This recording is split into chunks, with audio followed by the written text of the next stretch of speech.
Good evening, everyone. Welcome to the first For Britain webcast of 2018. Happy New Year to you all. I think it's still early enough to wish people a Happy New Year. I hope you had a good Christmas and New Year period. I certainly did. I am at the beginning of the year. And can I just ask, first of all, obviously to share, and I'll be asking you throughout. It will be slightly shorter video tonight. And these are going to be slightly shorter from now on. And the reason for that is that we've had quite a bit of feedback from members about these videos, and a lot of people saying that they're too long. So what we've decided to do is to make these ones shorter. So we'll still do them every 2 weeks, but in a question and answer session. And I will let you know how exactly we're going to be taking those questions.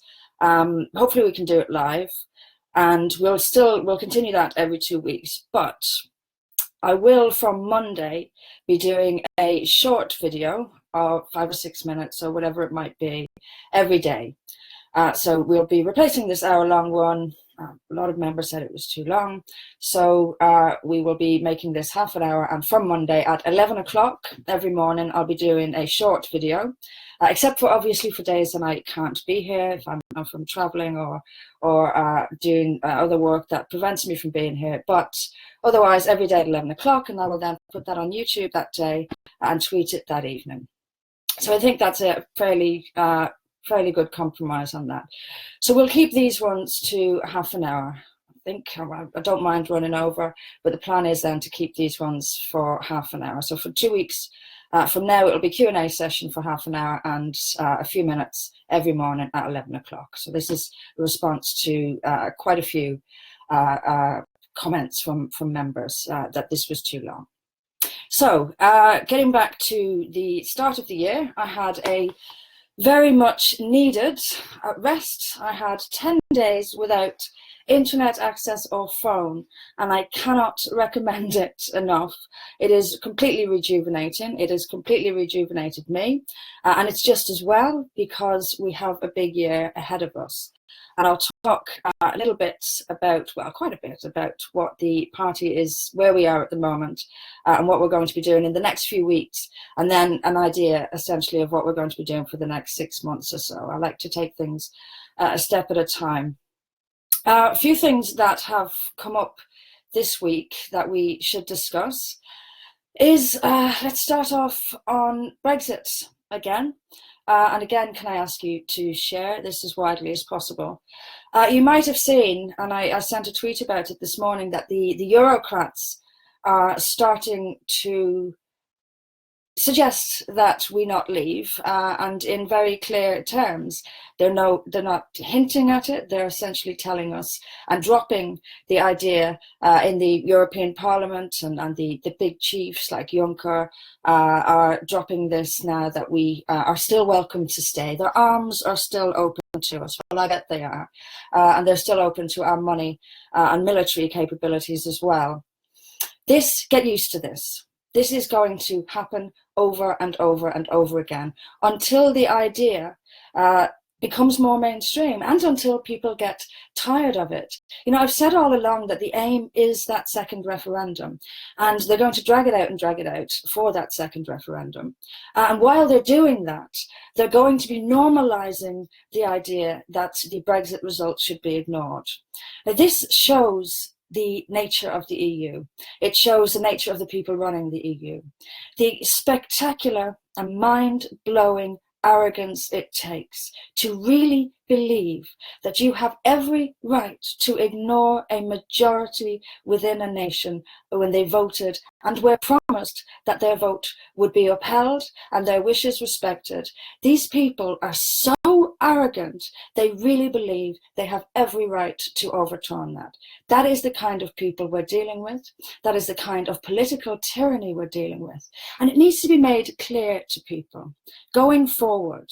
This is the kind of power grab that I've spoken about many times. This is eventually going to become a European superstate where that we, the people, have absolutely no say. Now, we talked about during the EU referendum about how many laws are being made in the UK, but made for the UK by people that we can't remove, that we don't elect and can't remove. And there were some arguments over what percentage of laws are being made in Brussels. Any percentage of laws being made in Brussels is too high. Our laws should be made by people accountable to us. And the real life, the day-to-day ramifications of this going forward, and that's why I think young people need to be a lot more alert and aware and a lot less brainwashed by the education system about the EU, because they're the ones who are really going to, as if we continue as we are, and we probably will unless we get some real fight back going, by the time the young people are paying mortgages and raising children, they will simply have no say over the society they live in. And they need to understand this. They need to understand that if they have a political view that isn't in tune with the unelected bureaucrats in Brussels, it will be ignored. And worse, they'll be demonized. People need to understand what tyranny is. Before we call the EU tyranny, people need to understand what tyranny is, and they need to understand how it will impact their everyday lives. We will simply have no comeback about rules, local rules. I mean, the EU affects everything from rubbish collecting to parliamentary sovereignty, but even small day-to-day things. People need to understand what tyranny does. It takes away any voice you have. It's only going to get worse if we continue down this road. And sadly, I believe, unless we really change tack, that's the road that we are going down. The second referendum is I guess it's a distraction. It's a political distraction, and it's aimed at devaluing the first referendum. You know, I was completely shocked this week, or was it last week, to hear that Nigel Farage had said that we should have a second referendum. And as he put it, to put this issue away for a generation. This issue has already been put away for a generation. It has already been voted on. We cannot begin to accept the notion of a second referendum. This is exactly what the Cleggs and the Blairs of this world want. If they get that second referendum, then watch the propaganda flow. It will be a lot heavier than it was the last time because they expected to win the last time. And they have form in this. They have form in this. They've had countries before which have voted in a way that the EU didn't like.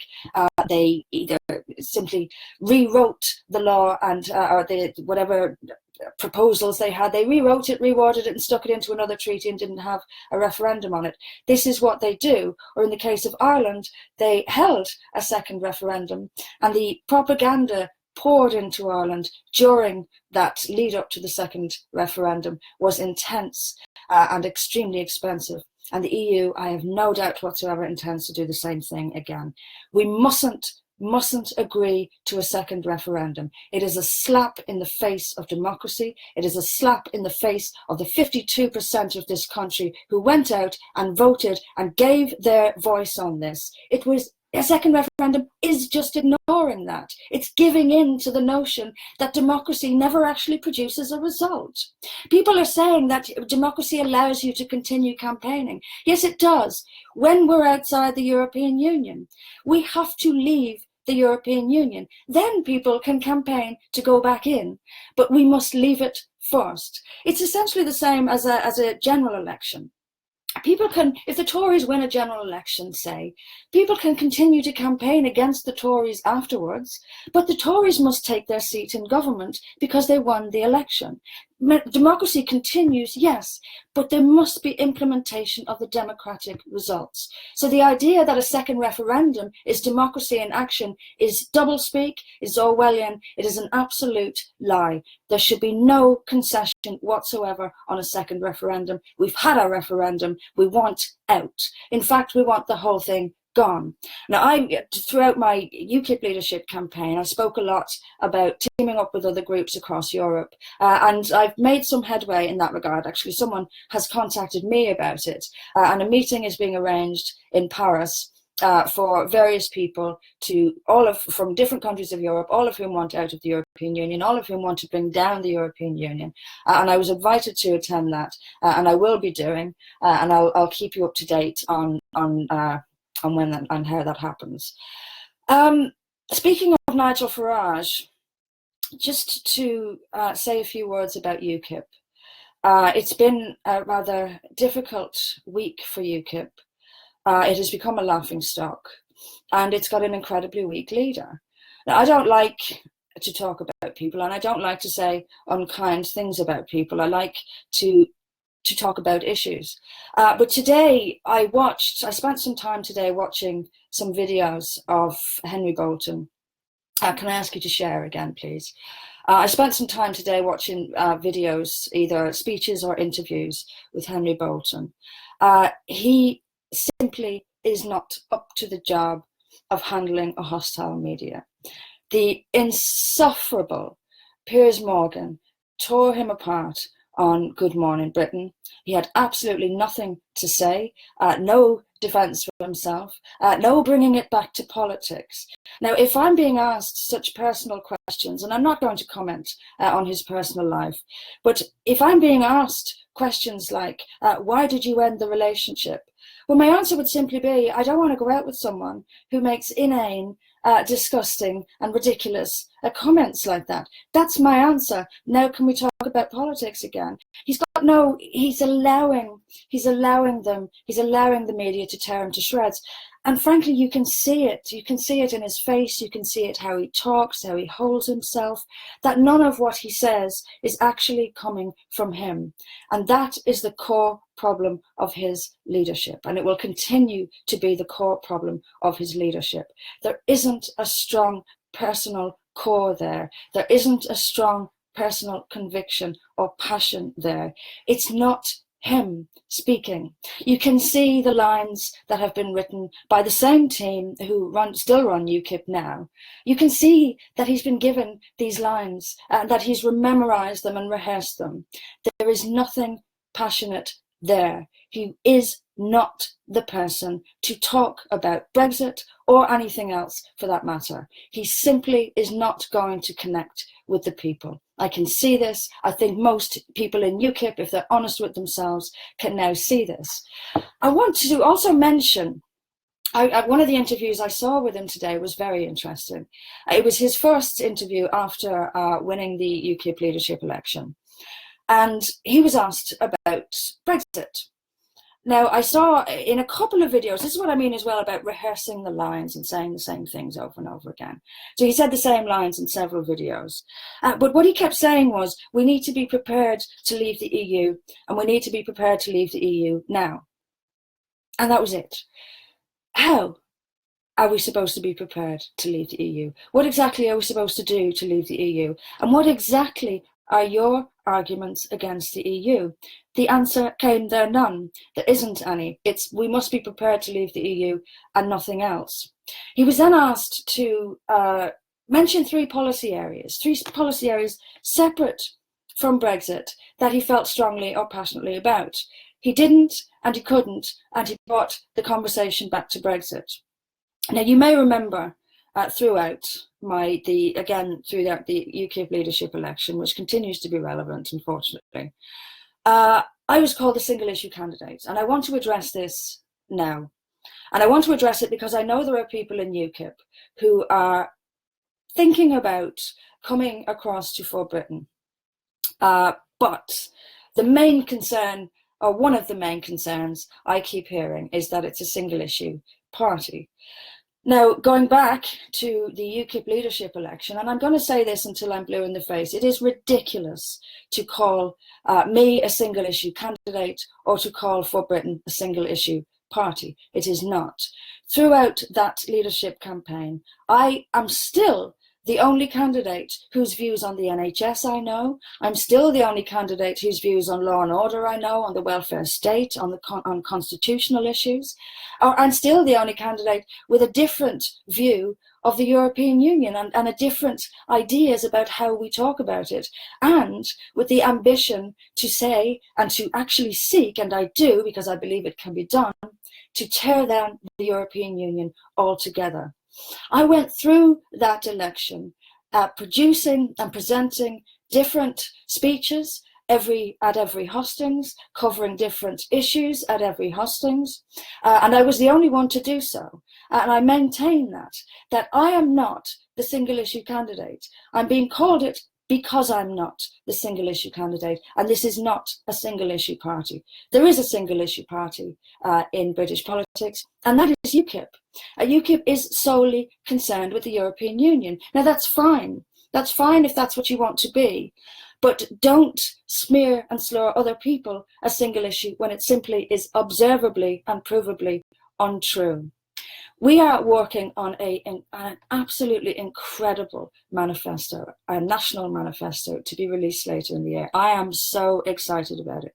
It is different, it is thought out, it is intelligent, but most of all, it is exactly the common sense middle ground that I want for Britain to stand on.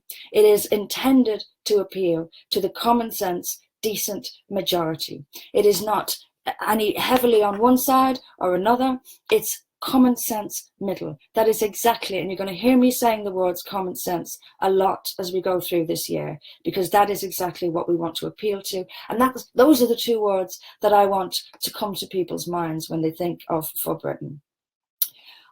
To speak directly to UKIP members, I don't believe, and I think for many of you, you'll probably agree with me, that there is any future for UKIP. There certainly isn't one under Henry Bolton. And I don't even believe there is one under Nigel Farage. And I think probably there's a lot of people hoping for a resurgence of Farage. I don't believe it's going to happen. That will definitely cement UKIP as a single issue party. And we need more than that. We need more than that.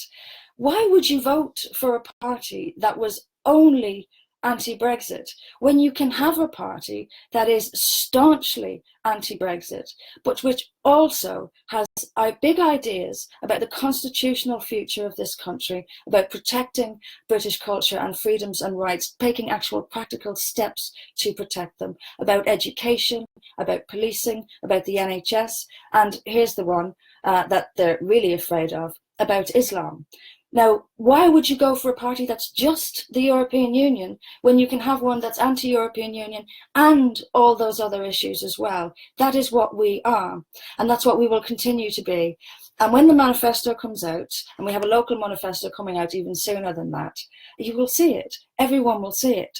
So if you are UKIPper and you're nervous about coming over, don't be. There isn't any future for UKIP, and I think most people can see it now. It is simply going to be if it's anything at all, it's simply going to be a barometer for the Tories to use to measure public opinion on Brexit. So there might be a drift towards UKIP if the Tories are seen to be messing up Brexit, and then as soon as the Tories make some nice noises, that will drift straight back to the Tories again. That's the future for UKIP, if they stay a single issue party, which it looks like they're going to.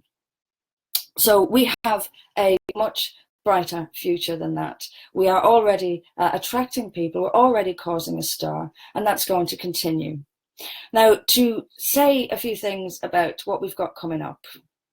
First of all, let me start with the Electoral Commission. I know you're probably bored hearing it, but sadly these formalities have to be done. They are giving us their answer, and I'm fairly confident this time. I don't think they can do that to us again on the 25th of January. So I will be doing a live webcast, as I said, every day. So I'll let you know about that as soon as I can. But I'm fairly confident that that'll be sorted. That's our last formality out of the way. And after that, I want to appeal and I will do a special appeal to sitting UKIP councillors to move over to For Britain. Many, in fact, have already said they will around March time. Let's hope that happens. But of course, we need the formalities of the Electoral Commission over with first. And I completely understand that people don't want to come over until that is done. But that is only, next Thursday. So just over a week to go. And then we can finally get leaflets, election literature, start putting candidates in place. And I can assure you, and I can assure UKIP, sitting UKIP councillors, if you do come over to us, we will put effort and resource into fighting for your seat in May.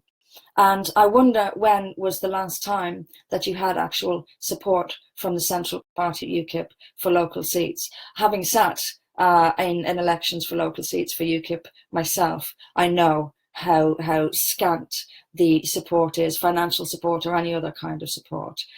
We will support you.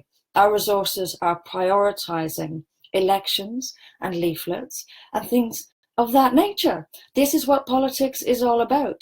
We want bums in seats in councils around this country, and we'll get them.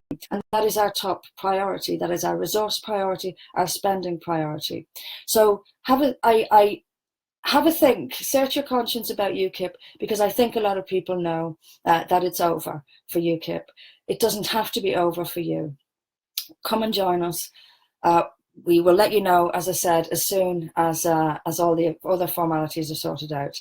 And I have absolutely no doubt that the message will resonate, because we have a message. We're speaking it in plain English, and it's exciting and it's interesting and we're brave. And this manifesto is going to be fantastic. Next week, in the meantime, public meetings. Public meetings are starting, and I'm really excited about them. We have next week in Plymouth, next Thursday. We haven't yet advertised the venue for this, and it's a difficult one. It's a difficult one for us to sort of work out how to deal with these things. But I want these meetings to be what we're calling them, public meetings. I want people to be able to walk in off the street to these meetings. So the plan is, and we will learn as we go along, we'll see what works as we go along. But the plan is, for the moment, we're going to advertise the venue for the meeting next Thursday on Monday. So we'll have it, I will send it out on social media, on Twitter and Facebook, and we'll put it on the website. We have had several hundred leaflets already delivered, and if you want to help out with some deliveries down in Plymouth, then I'll tweet the contact details after this. There will be tight security inside. We will inform the police of the event also on Monday. And the reason we're leaving it so late is because we know the risk we run of losing venues.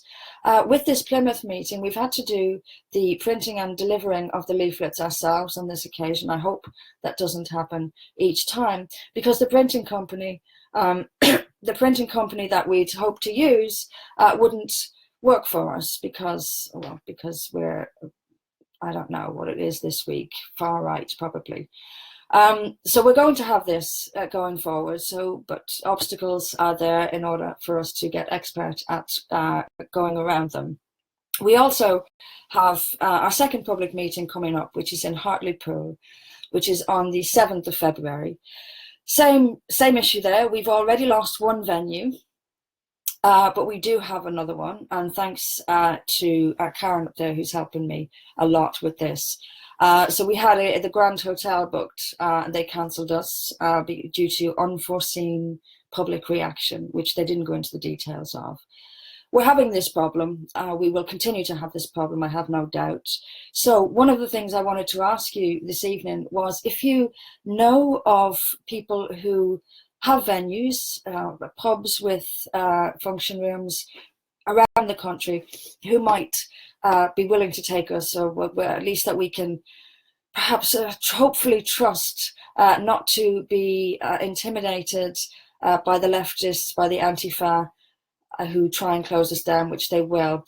So if you do know of any venues, or you have a venue yourself, please do get in touch with us, because we'd like to get a some solid network of solid supporters with venues around the country, or just people who are willing to put up with the left-wing bluff, because they are bluffing, and that needs to be made very clear, that they are bluffing. I've been doing this for years. They always threaten to show up and cause trouble at this or that, and they never do. What they do is try and intimidate, and sadly it sometimes works.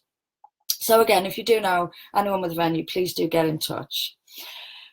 Second thing, we do have I think 3 more public meetings in the pipeline. So that'll be Leeds, Durham, Basildon and Belfast. So we have those 4 are being arranged, and I'll obviously keep you up to date on the daily videos that I start to do next week. And speaking of Belfast, we had a chair in Northern Ireland, Mufassal. I won't go into too much detail, but there was somewhat of a disagreement in how we conduct ourselves in public when representing a political party. And I can say now that Mufassal is no longer the chair of For Britain in Northern Ireland. And it was an amicable ending to that, but he is no longer chair in Northern Ireland. We are still hoping to replace Mufassal as soon as we possibly can. We're still very keen to get activities going in Northern Ireland, and hopefully, as I said, there's a meeting coming up there fairly soon. I think towards the end of February was the tentative date for a public meeting in Belfast. So we still have a presence in Northern Ireland, and we still want an active presence in Northern Ireland. So if there are people out there, if you're a member in Northern Ireland and you're interested in getting involved, or if you're interested in applying to be the chair in Northern Ireland, please do get in touch. As I said, Mufassal is no longer chair. We are seeking a new one. And if you're interested in that, please do get in touch with us. On that, I did want to make a couple of points of things that came up during this discussion. I know a lot of members were unhappy about some of the things that Mufassal was saying. During, sort of within, I guess, people raising concerns about some of the things that Mufassal was saying, for example, on social media, there were some people talking about ex-Muslims in the party. And I can let me just make that very, very clear. There will be no exclusion of ex-Muslims from For Britain. We still have an active ex-Muslim group in For Britain, and I will continue to support an ex-Muslim group in For Britain. I meant every word I said at any speech that I've given about ex-Muslims. I've meant every word I said, and I stand by it. We have a moral and political duty to provide, or at least help to support, ex-Muslims to have a voice. They have a very, very important voice in the debate about Islam, an extremely important one. These are people who know Islam from the inside. These are people who are risking everything to talk openly and publicly be critical of Islam. And these are extremely brave, extremely principled people, and they have my fullest support. Now, people have said to me that it's a takeover, but this is silly. This is silly. I was invited to give a talk at an ex-Muslim meeting in Blackburn. I was delighted to do so. I was asked to do a Facebook webcast with Mohammed Fiyaz. I was happy to do so. If other people want to arrange meetings, and I hope that you do, and this is the second thing I'm going to call on you for this evening, arrange meetings and I will come to them. Ask me to do a webcast with you and I will. The idea that we are somehow turning into an ex-Muslim party is absurd. But we will not downgrade or downplay the importance and the moral and political rights that ex-Muslims have. They have my fullest support, and I hope that more will come forward and find a home in For Britain, and we will make sure that ex-Muslim voice is heard in the debate about Islam. There will certainly be no exclusion of any person because of what their ethnic background happens to be. If you agree with our goals, if you love this country, you are very, very welcome in this party. And there will be no attacks based on ethnicity are absolutely unacceptable, and we won't tolerate them. And I really want to make that clear. Ex-Muslims are very, very welcome in this party, and I've asked Mufassal to stand down from Chair of Northern Ireland. Nothing at all to do with him being an ex-Muslim. So that's that. The second favour I wanted to ask you was to start arranging public meetings.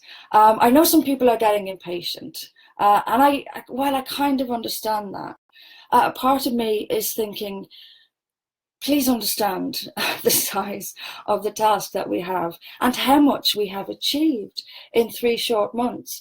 This is an incredibly, incredibly difficult job we're doing. We're all doing it for no pay. And I should tell you as well that someone has asked me this week, were we paying for offices in Northern Ireland? Absolutely not.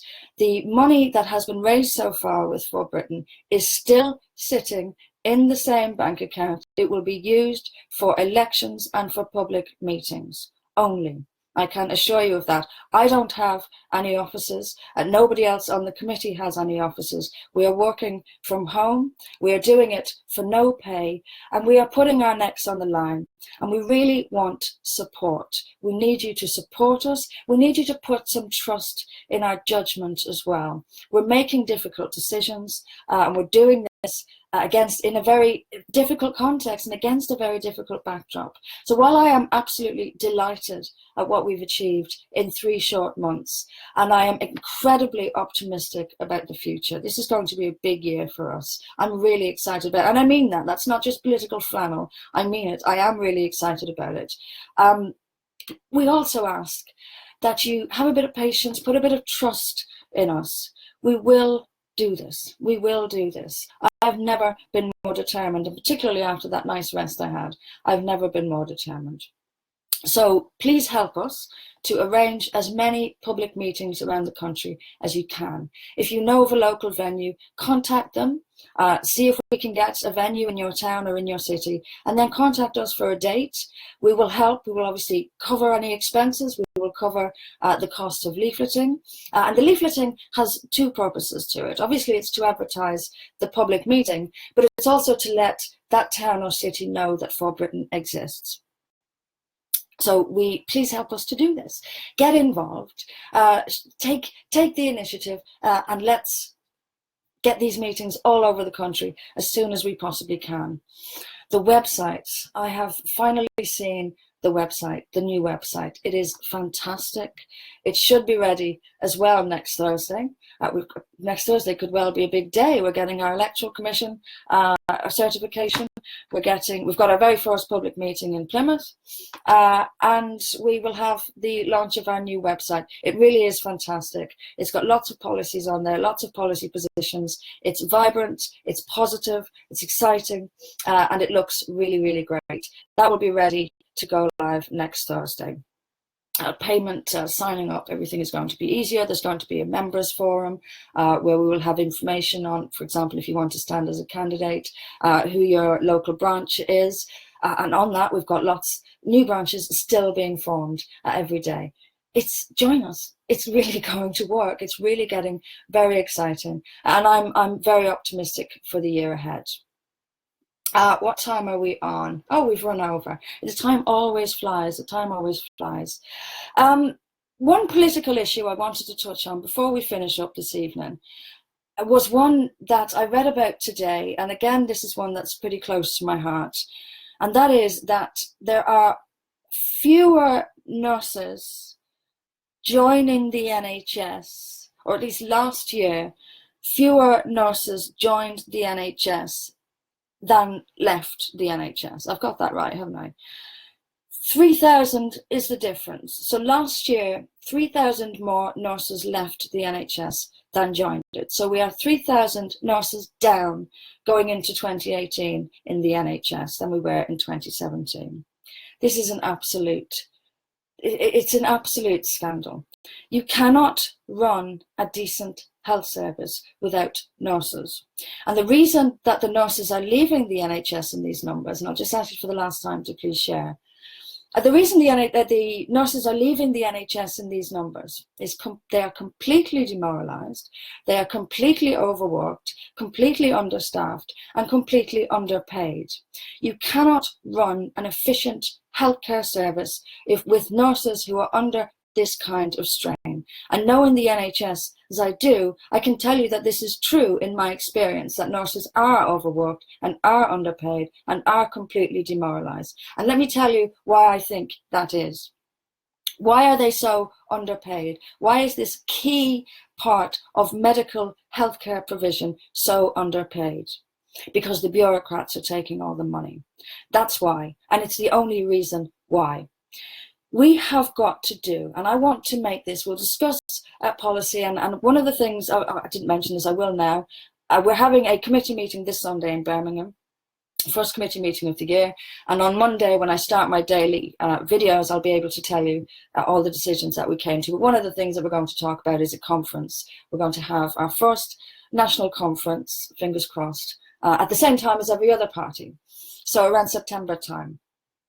And one of the things that we will do is ask the members for key policy decisions. So we'll offer you a choice of 2 or 3 options on which policy, on major issues like immigration and Islam, and major public sector issues.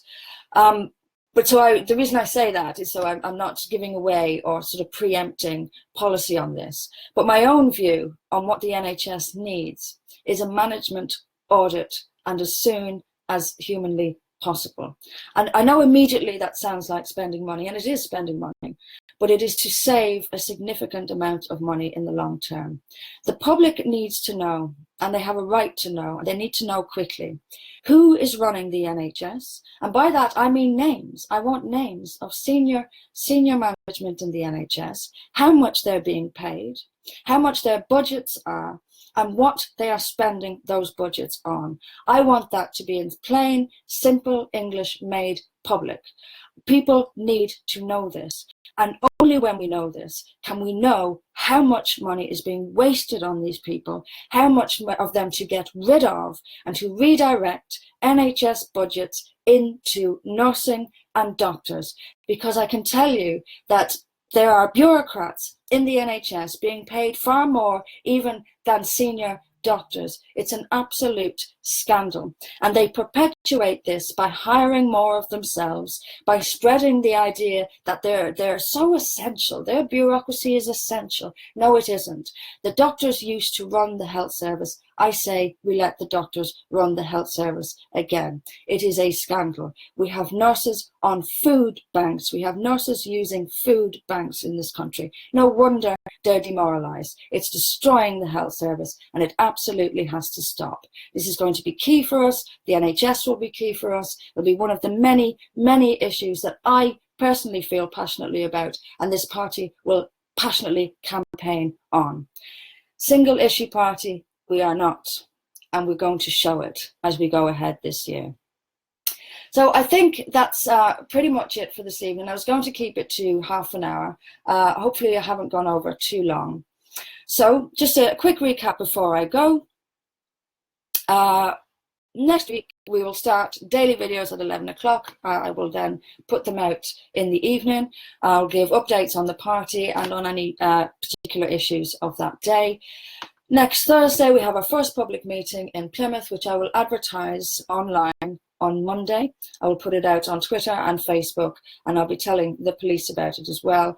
There will be tight security inside, and I will expect the police to do their job and protect us from protesters. Protesters are free to protest, but they are not free to protest right outside our door and intimidate people away from going in. So we will expect the police to do their job. And if they do not do their job, then we will take whatever action, whatever formal action we can against the police for failing to do their job.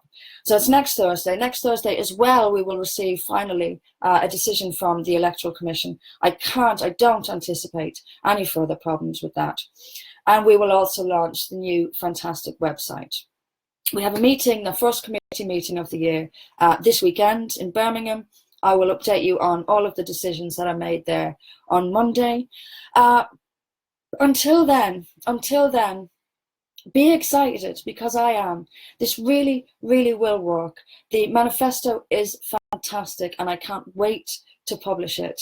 People are going to love it. It really is different and it's really well thought out, and it's going to show all our narrow-minded critics just what a thought out, intelligent approach we are taking, and the reach we are going to have with ordinary, common sense, decent majority in this country. So join us, get involved, and start looking for a place for me to come to your town or city and hold a public meeting there and let the country know that we exist, that we're here, who we are, and what we're going to do. And let go of UKIP. There's no future with UKIP, and I think most people know it. So for the elected councillors of UKIP, as soon as we're done with the Electoral Commission, I'll be back with a special message for you and the resources and support we will put in to fighting for seats. That's what it's all about, getting bums in seats. It's going to be a whole new approach, a priority of politics and a priority of people and a priority of common sense decency. That's what we're all about. That's what this year is going to be about. So please join us. In the meantime, I shall see you back here on the For Britain Movement Facebook page. Let's hope they don't close it down. Oh, on that, did you see this week there was an FGM bonanza advertised on Facebook? For Britain's page is closed down, but an FGM bonanza, a bonanza of child mutilation, is freely advertised on Facebook. If anyone has a video showing where in Islamic scripture FGM is sanctioned, perhaps we can advertise that on Facebook as well and see how long that particular one lasts. But anyway, I shall see you back here Monday morning at 11 o'clock. And as I say, that a recording of that will be sent out on Twitter that afternoon. And that will be every day from then on. And I'll tell you everything that we decided on Sunday at our first committee meeting in Birmingham. So thank you, everyone, for your support. Thank you for sticking with us. Thank you for realizing that the message that we have is the right message for this time. Everything is timing. And at this time, our message is the one that's going to work. So thank you all. And I shall see you back here on Monday at 11. Take care.